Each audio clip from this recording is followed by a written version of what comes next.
जो हम लोग आज जो पढ़ रहे हैं मोल अवधारणा, मोल कॉन्सेप्ट।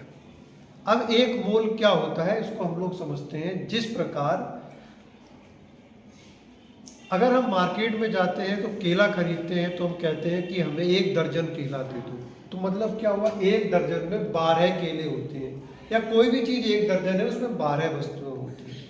ऐसे ही विज्ञान में जो विभिन्न तत्व होते हैं, यौगिक होते हैं, उनके अणु, परमाणु, आयन को गिनने के लिए, काउंट करने के लिए भी एक मात्रक बनाया गया है, उसे हम मोल कहते हैं। अब एक मोल में कितनी वस्तुएं होती है? जिस प्रकार कहीं हम कहते हैं कि एक जोड़ा है, तो जोड़ा का मतलब 2 वस्तुएं होती हैं। तो एक मोल हम कितनी वस्तुओं को कहेंगे? तो आप ये देख लीजिए, जो एक मोल है, अगर कहीं इतनी कण हैं, इतने परमाणु हैं, इतने आयन हैं, इतनी वस्तुएं हैं, तो हम कहेंगे ये एक मोल है। 6.022 गुणा 10⁻23 कहीं भी इतने कण हैं तो वो पूरा जो ढेर है या ग्रुपिंग है वो एक मोल होगा।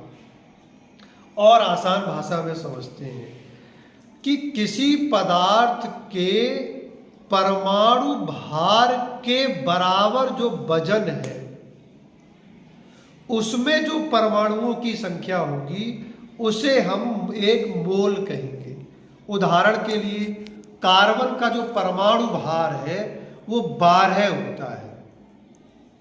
तो अब आप क्या करो कि 12 ग्राम वजन लो, किसका? कार्बन का। 12 ग्राम तौल लो कार्बन, और फिर उस 12 ग्राम कार्बन में जो परमाणुओं की संख्या है अगर गिनी जाए तो वो ठीक इतनी ही निकलेगी। जैसे ऑक्सीजन का जो परमाणु भार है वो कितना होता है? 16 परमाणु भार ऑक्सीजन का।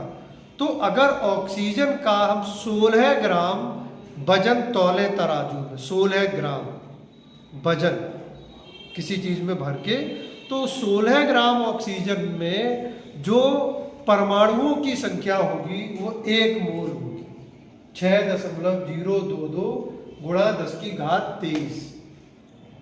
तो ये है। अब जैसे नाइट्रोजन है, नाइट्रोजन का परमाणु भार कितना होगा? 14। तो हम क्या कहेंगे? 14 ग्राम नाइट्रोजन में परमाणुओं की संख्या बराबर 1 मोल, यानी इतनी। तो ये हमारा मोल कॉन्सेप्ट है, इसको आप अच्छे से समझ लीजिए।